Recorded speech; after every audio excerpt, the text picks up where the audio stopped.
Hi everybody, it's Carrie and Linda from Bennington Free Library.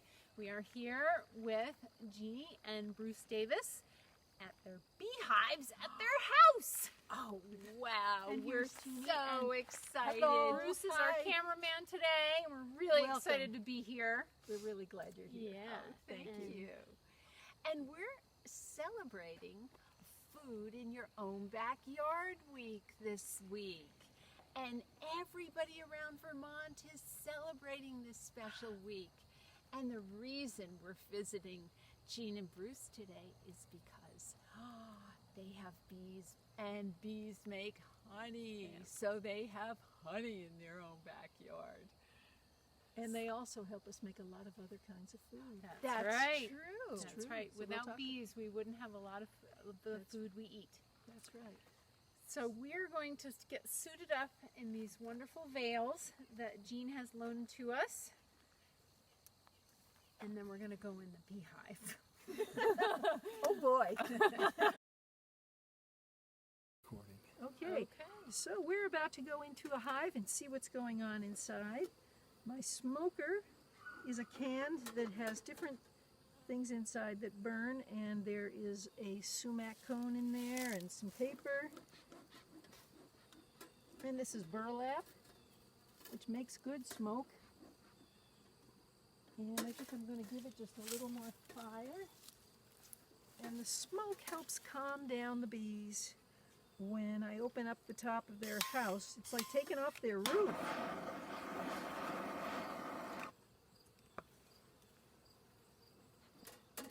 I'm gonna let that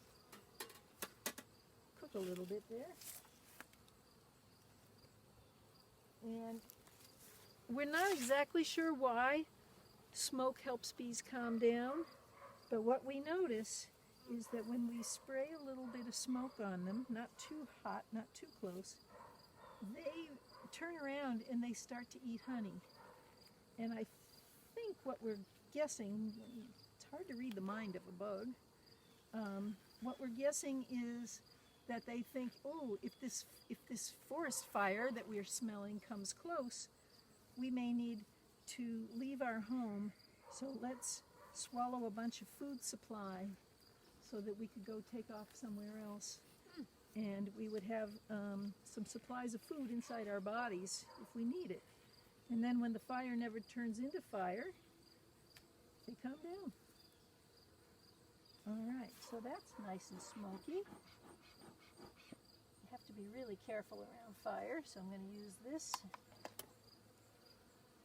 And that gives me a little way to spray smoke on them. So this machine is called a smoker. It has an air hole in the bottom that feeds the fire. And this is called a hive tool. There are different kinds of hive tools. And this whole set of boxes is one big family of bees.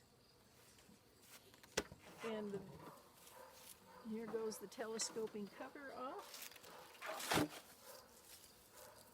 And there was a feeder in here, so I took that feeder off the other day, but this box was just there to protect the feeder.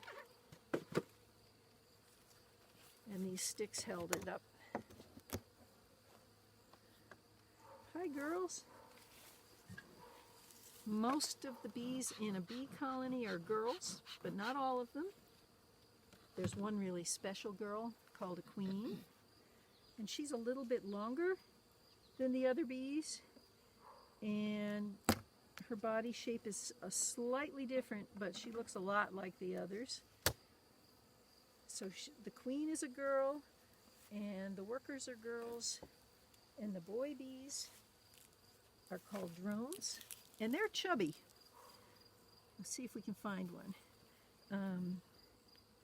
The drone bees help queens make babies, and otherwise they don't have any other jobs in the hive.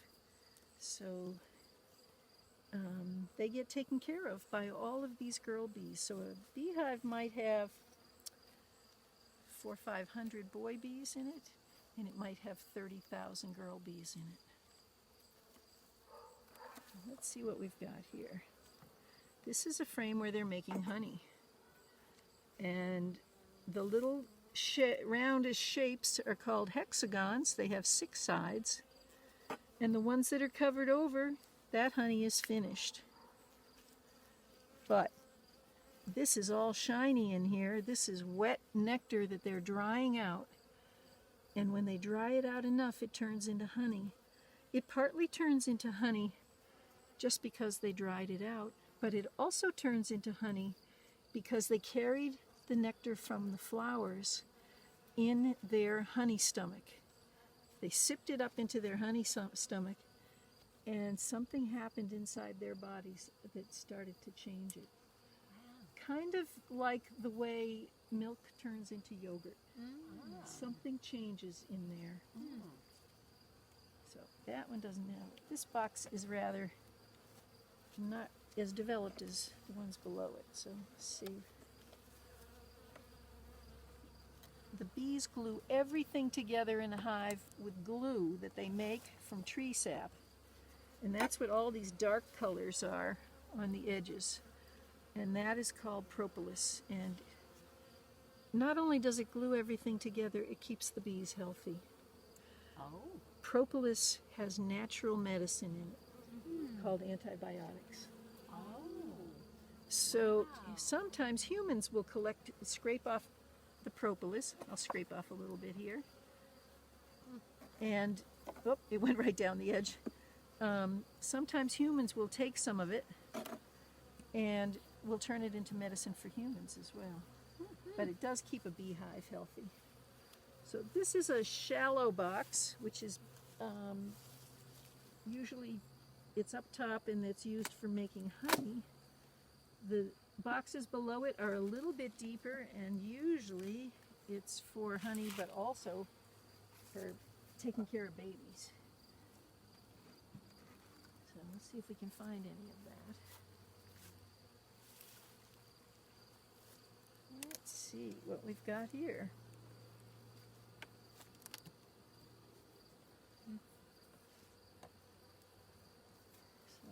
So take a look at that. Wow. Boy, they are busy, busy, busy. Buzzing Oh, and geez. No, Carrie, that's not a good one. working Let's find together, you Jeanne. It seems like bees work together I think their that's light or whole heavy? lives. It feels heavy. Yeah, it's heavy. And this one too. Yeah, it's because all of that wetness in there is heavy. Honey weighs more than water does. Oh. It's more concentrated. So just hold those for a second. We'll see what was next to them. More honey. So they're putting honey in all of this box. And I just realized that this box had some medicine in it. So I will show you about that. There is a little bug that bothers honeybees. And it's so little that it just looks like the period at the end of a sentence in a book. That is little. It That is very little. little.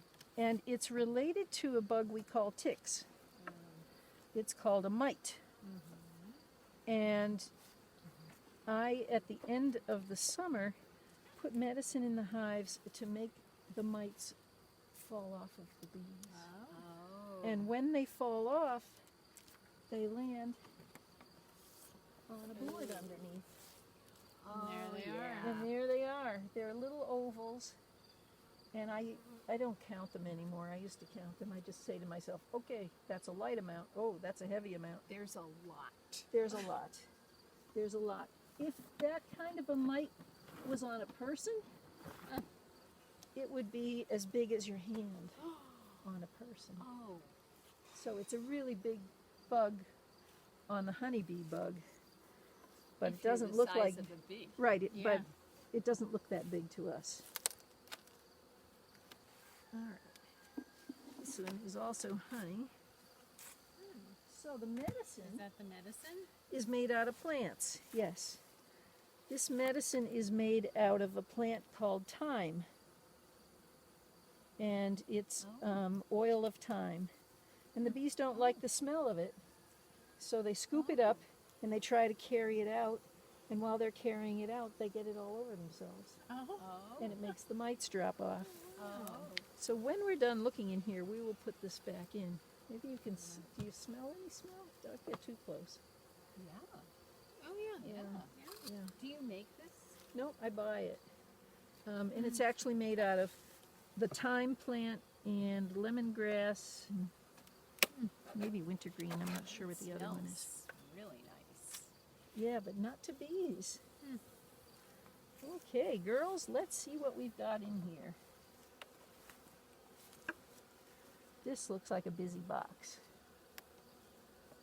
Oh my, wow. Look at that.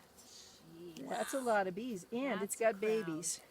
And dead babies? No, good babies. Oh, and baby. good babies. So here are the covered over babies, Oh, yes. but in here, Oh.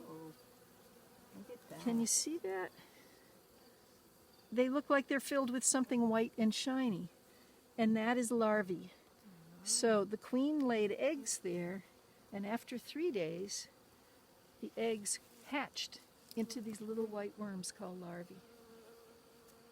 Can you see it? If I, not really. I don't know how to tilt it for your eyes, but Oh, I It's can the- see it. Yes. It's the sun Yes, that is- absolutely. So what am I looking So- at? all of these cells here have little white worms in them. Yeah. All of these little hexagony Yes. things. Oh, no, I can't see You them, can't but see that's them. okay.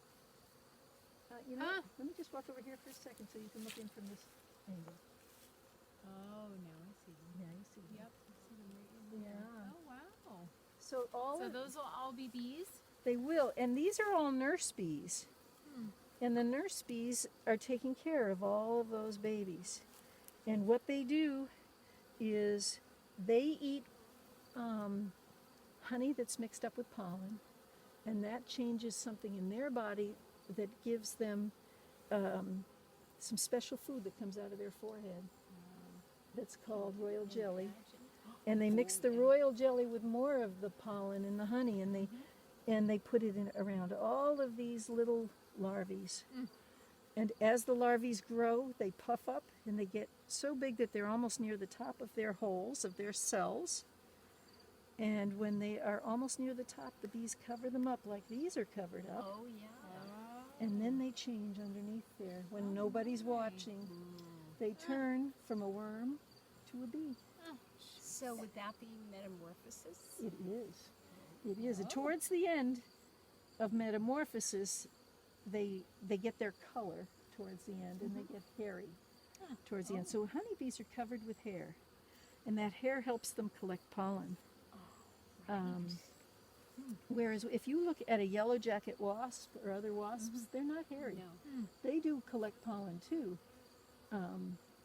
but they don't have it's not as easy a thing for them. So these girls are covering up the babies, trying to keep them warm, but it's not cold out right now. And they're taking care of them. So Do that's they good. flap their wings even harder when it does get cold to keep the babies warm? Oh, well.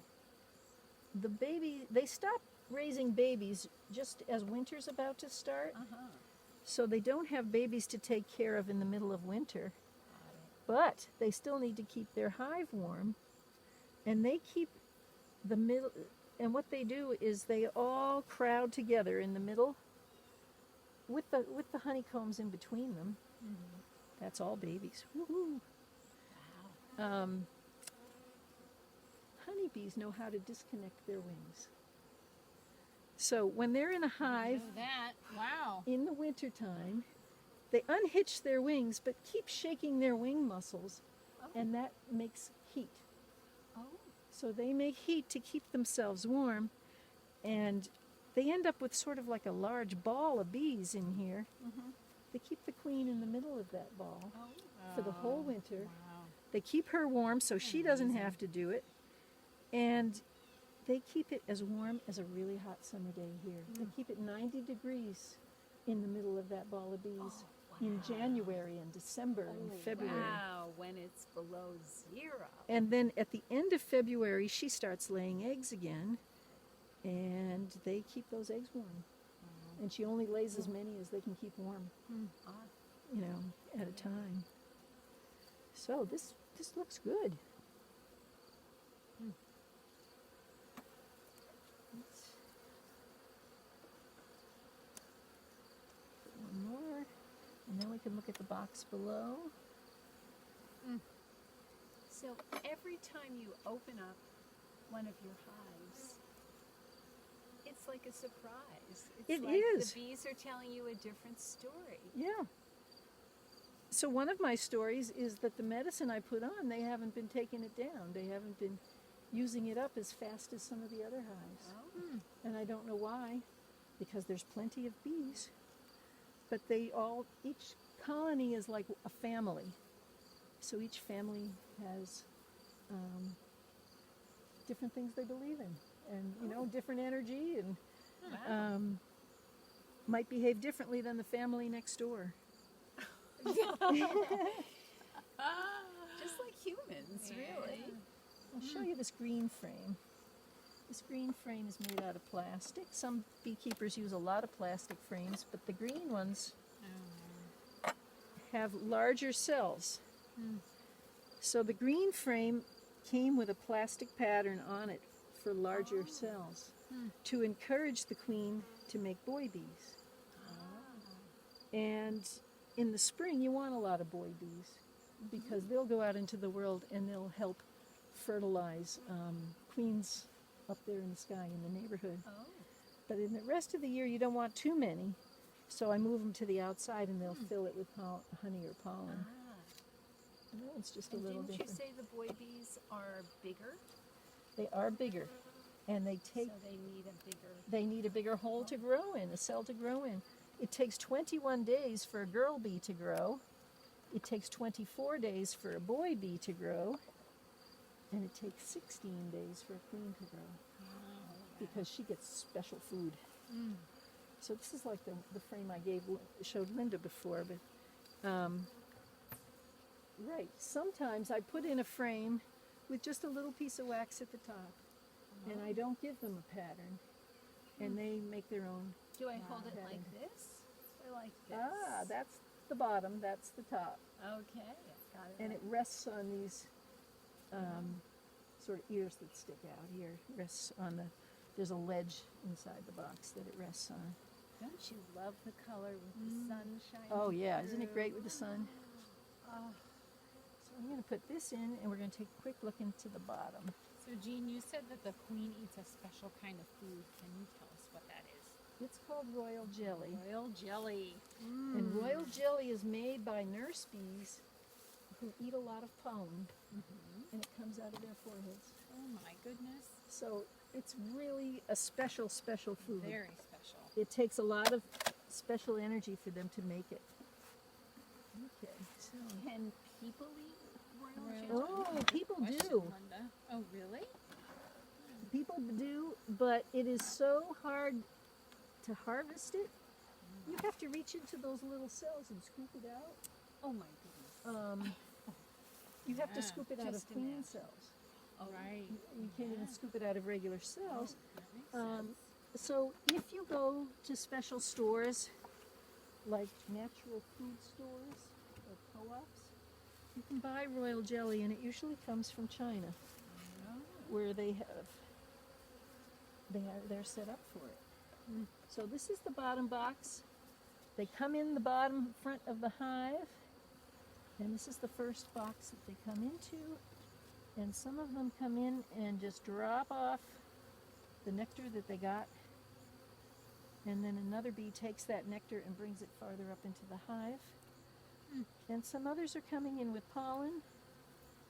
Let's see if I can find some pollen. kind of like your mud room or the foyer in your Yeah, house. like a foyer.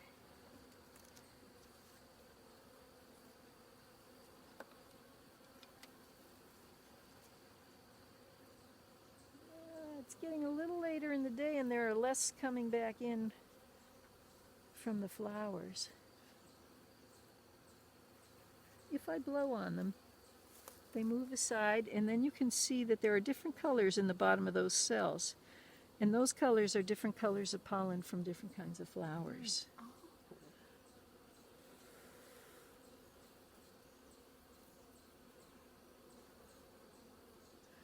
And the bees will mix that pollen with nectar, and that sort of cooks it. It's a fermentation process. It cooks the pollen and it makes it so that they can more easily eat it.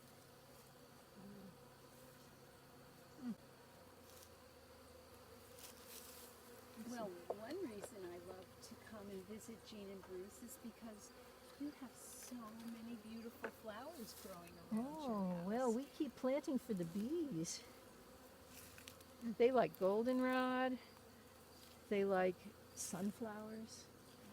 They like they like the squash blossoms and the cucumber blossoms and all of that.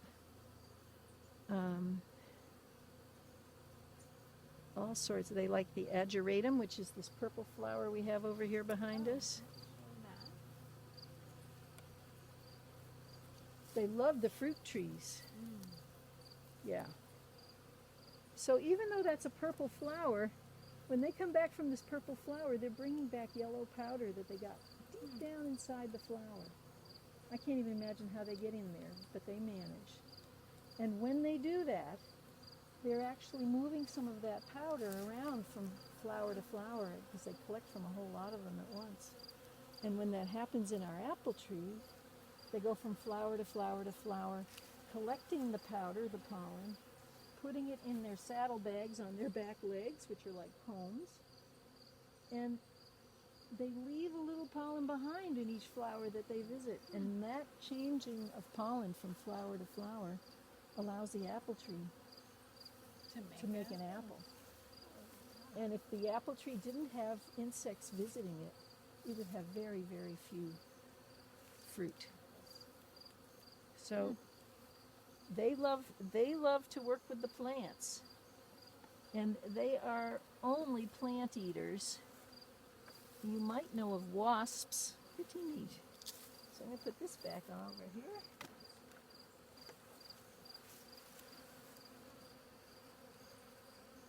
Did we get a look at the front door here? Good.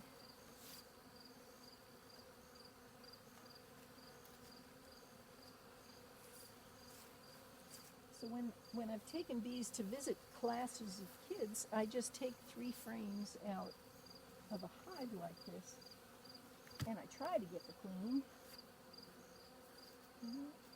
I think I'm going to put the medication back in this level.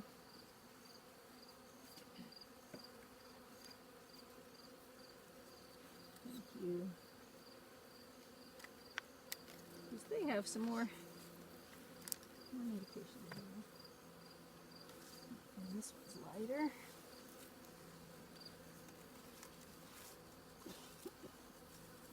Try to keep them evenly spaced.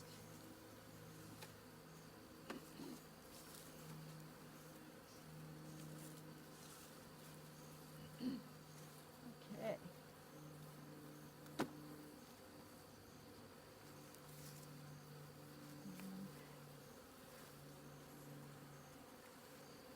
This is called the inner cover, and I'm going to put another feed jar on this one later today, and I'll cover the feed jar with a box so nobody from outside the hive can get at it. So the bees know to go to a specific hive. They do, and in the olden days all hives were painted white.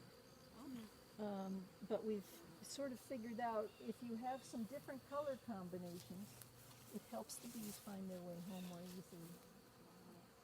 So they're pretty smart about it, but it's called drift. That by mistake, a bee from this hive might end up in that hive. And if there are any illnesses happening, you don't want bees to go to the wrong hive, because it could spread germs around. But also you want that hive to be complete. And if they get a lot of strangers in the door, something's wrong and they get kind of nervous. Kind of like people. So, Jeanne, I did have one more question. Good. And that is, I see that you have an electric fence Oh, around we your do. hives. We do. And do you have intruders? Do you have other critters who might want to eat the honeycomb or eat the bees? Yes, and they're called bears. Uh-oh. Black bears. Oh. So bears, not only do they like, we know that Winnie the Pooh likes honey, but black bears really like to eat baby bees. Oh. That's the best, and the honey is just like makes it tastier. Oh. But they like the nutrients, the food that they get out of the baby bees. So if there's an electric fence around and they touch it with their nose or their lips, which are not covered with fur, they get a shock. It doesn't kill them. It just gets them upset. No, just discourages them. And they take off. Bears can tear apart bee boxes, and we want to live at peace with the bears. So the electric fence keeps them out. We're happy, and there's they find plenty of food around for There those bears. If it's not here, it is everywhere. That's yeah. right. That's right. So Okay. that's the story there. Wow. Yeah. Well, thank you for coming today. Thank you so much for having us. It's been fun. We do want to show you some of the honey that Jeanne has extracted from. Step out of the hive to I do think that? so. The frame with a little bit of honey in the center, and here's some flowers that the bees love to go to. When I take frames out of the hive that are filled with honey, I bring them up to the house, and I have a special knife, and that knife cuts off the top surface of the wax on both sides, and then I put it in a machine that spins the frames in a circle. Oh. Yeah, it's a spinner. It's a spinner. Some people might know salad spinners that spin their lettuce. Yes. And it will hold 9 of these frames, Oh. and it has a motor on it, and when you turn it on, it can go really slow, and you can slowly make it go spin faster and faster, and it whips the honey out, and it hits the side of the tank, and it drops down to the bottom and comes out a faucet at the bottom. Oh, jeez. So that's a big sticky job that we do once or twice a year, and we did it earlier in the summer. We're not doing it right now. But it comes out and it goes through a little strainer, and then it goes into jars. Oh, wow. Yum, yum, yum. Yum, yum, yum. And, you know, bees are one of the very few animals that make more food than they need. Oh. So in a good year, when they make a lot of food, we get the extra. But first, we always have to make sure they have enough to get through the winter. And it looks like that, and it tastes great. And you can have it on your toast. You can have it in a sandwich. You can have it in your tea. So Well, thank you, Jeanne. Thank you, and and thank you, Bruce, behind the camera. We're going to read a book together called Bee Dance. And it is by Rick Churowski. And it is published by Henry Holt. And if you see, that we purchased this book and dedicated it to Jeanne Davis for her many years of work with children and families. When sunlight warms your honeybee wings, off you go on flower patrol. Follow a sweet scent floating on air to find a honeybee gold mine. A prairie in bloom. But if you were in Vermont, you would find a mountain in bloom or a field in bloom. Sip sugary nectar with your bendy straw tongue. Yum. Mmm. Race home. There goes the bee. Do you see? It's home. climb the beeswax comb, excitement buzzes all around. The other bees know that you have news. Oh, I wonder what he's going to tell them. Do the waggle dance, honeybee. Make a figure 8. Twirl in a circle. Wag your honey body up the middle run, then twirl around the other side. Buzz, buzz, buzz. Can you say buzz, buzz, buzz at home just like the bee? Waggle faster, honeybee. Buzz louder. Your dance points the way to the prairie. Or if they were in Vermont, points the way to the field. How long you waggle your body tells the others how far you go. A waggle map. Now the bees know just where to fly. Do you see all the bees? They're on a mission. Soon they see flowers reaching towards the sky. Oh, I bet they're happy. Go to work, forager bees. Collect nectar to make honey. Stuff pollen into baskets on your hind legs. Do you see the pollen? There it is. It's right on their hind legs. They're carrying it on their legs. Stay out late. Uh-oh, they're out very late. Carry your heavy prize back to the hive. The last glow of sunset lights the way home. There they go. Now they're on their way home. Unload your cargo and store it in the combs. Then settle in for the night. Good night, bees. When you wake up, warm your honeybee wings in the morning sun and dance the prairie jitterbug once again. Or dance the Vermont jitterbug once again. The end.